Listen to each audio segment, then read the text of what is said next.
Let's take a look at using extended parameters in our Tracy programs.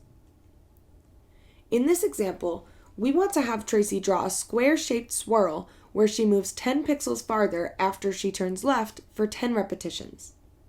We could write this code by telling Tracy to move forward a certain amount and then turn left, and then forward another amount and turn, but that would take a lot of lines of code.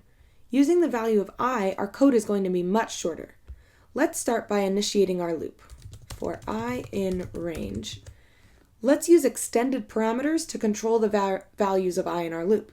I want Tracy to move 10 pixels at first, and then 10 pixels further each time, so I can use 10, a number greater than 100, and counting by 10. I want Tracy to move forward, and I want her to move the distance of I, and then I want her to turn left. Let's see if this works. Great! Look back at the example we completed to help you solve the next set of Tracy challenges.